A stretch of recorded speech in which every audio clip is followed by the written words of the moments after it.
Kim Jong Un کی کہانی کچھ ایسی ہے کہ ان کے بارے میں سن کر کبھی یوں لگتا ہے کہ جیسے کوئی حکمران اپنے ملک کی حفاظت کے لیے میزائلوں کا ایسا ذخیرہ بنا رہا ہے کہ دشمن اگر حملہ کرنے کا ارادہ بھی کرے تو پہلے دل مضبوط کرنا پڑے۔ ان کے کچھ بیانات ہیں جنہوں نے بین الاقوامی سیاست میں ہلچل مچائی ہوئی ہے۔ کہتے ہیں کہ دشمنی بھی ایک توازن چاہتی ہے، اگر ایک فریق کے پاس صرف غصہ ہو اور دوسرے کے پاس ایٹم بموں کی پوری الماری ہو تو پھر دشمنی کا مزہ بھی آدھا رہ جاتا ہے۔ لوگ سوچتے بھی ہیں کہ بھائی اتنے ہتھیار بنا لو کہ مخالف دور سے ہی سلام کر کے گزر جائے۔ شمالی کوریا کی سیاست میں کہانی کچھ ایسی ہی دکھائی دیتی ہے۔ وہاں طاقت کا اظہار صرف سنجیدہ بیانات میں نہیں بلکہ کبھی کبھی ایسے واقعات میں بھی نظر آتا ہے جو سننے والوں کو حیران بھی کر دیتے ہیں اور مسکرانے پر مجبور بھی کر دیتے ہیں۔ اسی لیے دنیا میں جب بھی اس ملک یا اس ملک کے رہنما کم جونگ ان کا ذکر آئے تو گفتگو میں سنجیدگی کے ساتھ ایک ہلکا سا طنز اور مزاح بھی شامل ہوتا ہے۔ کہیں میزائلوں کی خبریں ہیں، کہیں عجیب قوانین کے قصے ہیں، کہیں ایسی داستانیں جو سننے والوں کو سوچنے پر مجبور کر دیتی ہیں کہ طاقت کی نمائش کی بھی شاید کوئی حد ہونی چاہیے۔ میں آگے کی گفتگو میں انہی واقعات، بیانات اور دلچسپ حقیقتوں کا ذکر کروں گا جنہوں نے اس شخصیت کو عالمی سیاست کی سب سے حیران کن کہانیوں میں شامل کر دیا۔ آپ سب پر سلامتی ہو، میں یاسر رشید ہوں اور آپ دیکھ رہے ہیں سنو نیوز۔ ناظرین، دنیا کی سیاست میں کچھ شخصیات ایسی ہوتی ہیں جن کے گرد حقیقت اور افسانے اس طرح گھل مل جاتے ہیں کہ عام آدمی کے لیے دونوں میں فرق کرنا مشکل ہو جاتا ہے۔ شمالی کوریا کے سربراہ کم جونگ ان بھی انہی شخصیات میں شمار ہوتے ہیں۔ ان کے بارے میں دنیا بھر میں عجیب و غریب قصے گردش کرتے ہیں۔ سوشل میڈیا، اخبارات اور سیاسی مباحث میں ان کا ذکر اکثر اس انداز میں کیا جاتا ہے کہ گویا وہ ایک ایسی شخصیت ہیں جو کسی بھی لمحے کوئی غیر متوقع فیصلہ کر سکتے ہیں۔ لیکن جب ان واقعات کو سنجیدگی سے دیکھا جائے تو معلوم ہوتا ہے کہ ان میں کچھ حقیقت ہے، کچھ مبالغہ ہے اور کچھ محض افواہیں جو وقت کے ساتھ ایک دلچسپ داستان کی شکل اختیار کر چکی ہیں۔ نارتھ کوریا ایک ایسا ملک ہے جو دنیا کے باقی حصوں سے کافی حد تک الگ تھلگ ہے۔ وہاں معلومات کی آمد و رفت بہت محدود ہے۔ یہی وجہ ہے کہ جب اس ملک کے بارے میں کوئی خبر باہر آتی ہے تو وہ فوراً تجسس کا باعث بن جاتی ہے۔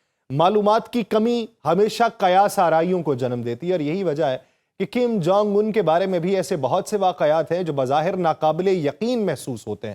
ان میں سے کچھ باتیں واقعی ریاستی نظام کے سخت ہونے کی وجہ سے پیدا ہوئی ہیں، جبکہ کچھ قصے صرف اس لیے مشہور ہو گئے کیونکہ وہ سننے میں دلچسپ لگتے ہیں۔ کم جونگ ان دراصل ایک ایسے سیاسی خاندان کے فرد ہیں جس نے کئی دہائیوں سے شمالی کوریا کی قیادت سنبھالی ہوئی۔ ان کے دادا کم ایل سنگ نے نظام کی بنیاد رکھی اور بعد میں ان کے والد کم جونگ ٹو نے اس اقتدار کو جاری رکھا۔ اس طرح ایک ایسا سیاسی نظام قائم ہوا جس میں قیادت کا تسلسل ایک ہی خاندان کے اندر برقرار رہا۔ دنیا میں ایسے نظام کم ہی نظر آتے ہیں، اسی لیے شمالی کوریا ہمیشہ عالمی سیاست میں ایک منفرد مقام رکھتا ہے۔ کم جونگ ان کے اقتدار میں آنے کے وقت کو بھی خاصا دلچسپ انداز میں پیش کیا گیا۔ جب وہ 2011 میں اقتدار میں آئے تو بہت سے مبصرین حیران تھے کہ ایک نسبتاً نوجوان رہنما کس طرح ایک ایسے ملک کو سنبھالے گا جو نہ صرف عسکری طور پہ حساس ہے بلکہ عالمی پابندیوں کا بھی سامنا کر رہا ہے۔ ابتدا میں ان کے بارے میں مختلف اندازے لگائے گئے۔ کچھ لوگوں کا خیال یہ تھا کہ وہ نرم مزاج حکمران ثابت ہوں گے، بعض لوگوں کو لگتا تھا کہ وہ اپنے والد کی طرح سخت پالیسیز کو جاری رکھیں گے، اور وقت کے ساتھ یہ واضح ہوا کہ انہوں نے دونوں طرز کے عناصر کو ملا کے ایک الگ انداز اختیار کر لیا۔ ان کے بارے میں جو کہانیاں دنیا میں مشہور ہے ان میں سب سے زیادہ ذکر ان کے ایٹمی پروگرام کا ہوتا ہے۔ شمالی کوریا نے گزشتہ برسوں میں متعدد میزائلز اور ایٹمی تجربات کیے جس کی وجہ سے عالمی سیاست میں اس ملک کا نام بار بار سامنے آیا۔ یہی وہ پس منظر ہے جس میں کم جونگ ان کی شخصیت کو اکثر ایسے لیڈر کے طور پر پیش کیا جاتا ہے جو اپنی طاقت کو نمایاں کرنے میں دلچسپی رکھتا ہے۔ بعض تقاریر میں انہوں نے ایسے بیانات بھی دیے جنہیں عالمی میڈیا نے بہت زیادہ نمایاں کیا۔ مثال کے طور پہ ایک موقع پہ انہوں نے کہا کہ ایٹمی ہتھیار کا بٹن ان کی میز کے اوپر موجود ہے۔ اس بیان نے دنیا بھر میں ہلچل پیدا کر دی تھی کیونکہ یہ ایک علامتی مگر سخت پیغام تھا۔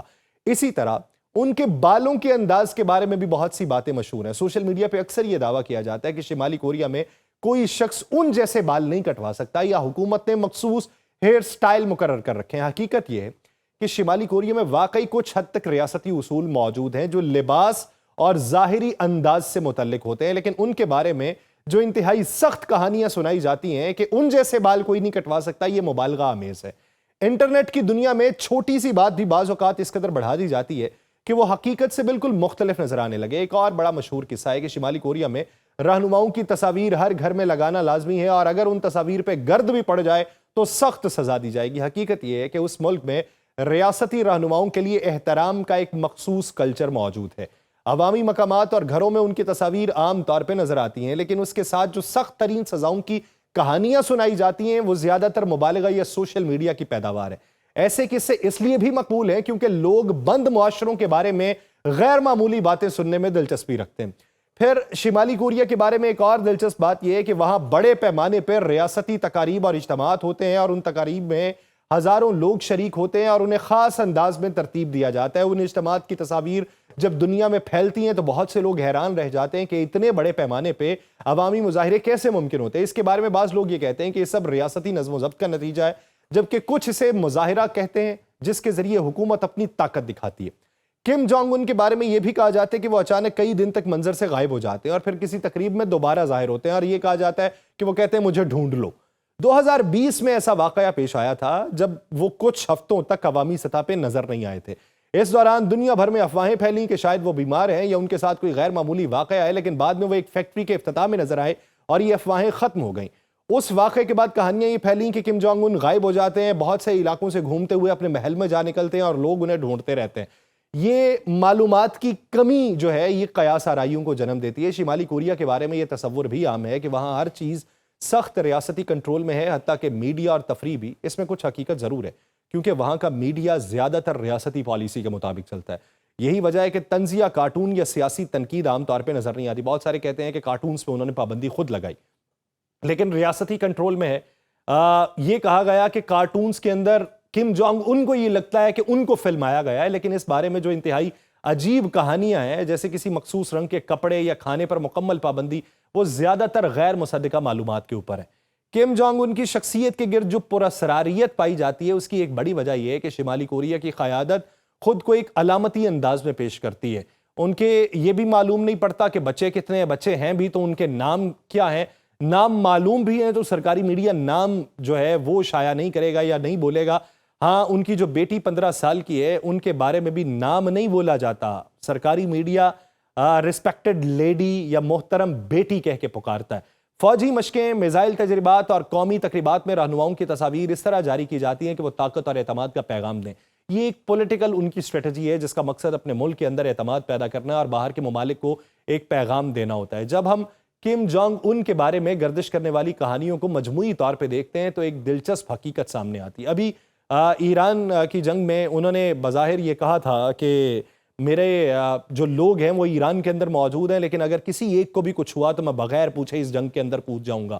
پھر بہت سی میمز بنی کہ ان کے پاس میزلز موجود ہیں اور وہ آس پاس بیٹھے ہیں اور اپنا کوئی دشمن ڈھونڈ رہے ہیں۔ پھر کوئی ایسی میم بھی تھی کہ وہ اپنے کسی سینئر کمانڈر کو یہ کہہ رہے ہیں کہ ایک میزائل ادھر کو چلاؤ اور کہہ دو کہ اسرائیل نے چلایا۔ یہ مزاحیہ انداز میں جو ہے شمالی کوریا کی تفصیلات اس کو پھیلایا گیا۔ اسی وجہ سے ان کے بارے میں سننے والی ہر بات کو فوراً حقیقت مان لینا یہ درست نہیں ہے۔ دنیا کے بہت سے مبصرین کا خیال ہے کہ کم جونگ ان کو اکثر دو مختلف انداز میں پیش کیا جاتا ہے، ایک طرف سخت اور ایک طرف غیر متوقع حکمران جو ایٹمی طاقت کے ذریعے دنیا کو دھمکا سکتا ہے، جبکہ دوسری طرف سوشل میڈیا پہ انہیں ایک عجیب و غریب کردار کے طور پہ پیش کیا جاتا ہے جس کے فیصلے سن کے لوگ ہنس پڑتے ہیں۔ یعنی ایسا شخص اگر بٹن لے کے نکل رہا ہے تو پھر کبھی بھی دبا دے گا، اور ایک ایسے ملک کے پاس یہ ٹیکنالوجی موجود ہے۔ حقیقت شاید ان دونوں کے درمیان کہیں موجود ہے۔ وہ ایک ایسے ملک کے سربراہ ہیں جو عالمی سیاست میں حساس مقام پہ ہے اور اسی وجہ سے ان کی ہر حرکت کو دنیا بھر میں بہت زیادہ توجہ ملتی ہے۔ کم جونگ ان کی شخصیت کو سمجھنے کے لیے صرف ان کی عجیب و غریب کہانیوں پہ توجہ دینا کافی نہیں ہے۔ اصل تصویر اس وقت واضح ہوگی جب ہم ان کے اقتدار کے بعد کے دور کو دیکھیں، خاص طور پہ وہ بیانات جو انہوں نے عالمی کشیدگی، جنگی ماحول اور مختلف فوجی بحرانوں کے دوران دیے۔ 2011 میں جب کم جونگ ان نے اقتدار سنبھالا تو بہت سے مبصرین کا خیال تھا کہ شاید وہ اپنے والد کی پالیسیز کے مد مقابل چلیں گے۔ چند سالوں میں یہ اندازہ غلط ثابت ہوا۔ انہوں نے اپنے ملک کے ایٹمی پروگرام کو اور تیز کر دیا، اسلحے کی ایک نئی دوڑ شروع ہوئی جس نے خطے کی سیاست کو کشیدہ رکھا۔ کم جونگ ان کے دور میں سب سے نمایاں چیز ان کے بیانات کا انداز رہا۔ وہ اکثر عالمی کشیدگی کو اپنے انداز میں براہ راست بیانات کرتے ہیں اور اپنے بیان میں، مثال کے طور پہ جب شمالی کوریا نے اپنے جدید بین البراعظمی میزائل کا تجربہ کیا جسے انٹر کانٹیننٹل بیلسٹک میزائل کہتے ہیں، اس نے واضح انداز میں اس وقت کہا تھا کہ اگر امریکہ اور اس کے اتحادیوں نے کوئی غلط فیصلہ کیا تو شمالی کوریا سخت اور فیصلہ کن جواب دے گا۔ اس میزائل کا مقصد یہ دکھانا تھا کہ شمالی کوریا کے پاس ایسی صلاحیت موجود ہے جو ہزاروں کلومیٹر دور تک حملہ کر سکتی ہے۔ اس طرح کے بیانات دراصل صرف دھمکی نہیں ہوتے بلکہ ایک پولیٹیکل اسٹریٹجی ہوتے ہیں جس کے ذریعے وہ اپنے ملک کو ایک مضبوط ایٹمی طاقت کے طور پہ پیش کریں۔ جب بھی مشرقی ایشیا میں کشیدگی بڑھتی ہے، کم جونگ ان کے بیانات فوراً خبروں میں آتے ہیں۔ امریکہ اور جنوبی کوریا کی مشترکہ فوجی مشقوں کے دوران انہوں نے ان مشقوں کو جنگ کی تیاری قرار دیا اور کہا کہ ان حالات میں شمالی کوریا کو اپنی فوجی طاقت مزید بڑھانا ہوگی۔ ان کے نزدیک یہ تمام مشقیں دراصل ان کے ملک کے خلاف ایک دباؤ کا طریقہ ہے، اس لیے وہ اکثر اس کے جواب میں نئے ہتھیار جو ہیں ان کے تجربات کرنے لگتے ہیں۔ گزشتہ چند برسوں میں کم جونگ ان نے صرف روایتی میزائلوں کے اوپر اکتفا نہیں کیا، جدید ہتھیاروں کی ایک پوری فہرست تیار کرنے کی کوشش کی ہے۔ ان میں ہائپر سونک میزلز بھی شامل ہیں، جس کے بارے میں انہوں نے کہا کہ موجودہ عالمی حالات میں ایسے ہتھیار ضروری ہیں تاکہ ملک کی دفاعی صلاحیت مضبوط ہو سکے۔ ہائپر سونک میزل اس لیے ہم سمجھے جاتے ہیں کیونکہ وہ انتہائی تیز رفتار ہوتے ہیں، انہیں روکنا مشکل ہوتا ہے۔ اسی طرح ان کے دور میں مختلف قسم کے بیلسٹک میزلز بھی تیار کیے گئے۔ شمالی کوریا نے کئی بار ایسے تجربات کیے جن میں میزلز کو اس طرح ڈیزائن کیا گیا کہ وہ جنگی حالات میں فوری رد عمل دے سکیں۔ ایک فوجی مشق کے دوران کم جونگ ان نے کہا کہ ان میزائلوں کا مقصد دشمن کے ممکنہ حملے کا فوری جواب دینا ہے۔ اس بیان سے واضح ہوتا ہے کہ ان کی حکمت عملی دفاعی اور جارحانہ دونوں پہلوؤں کو سامنے رکھتی ہے۔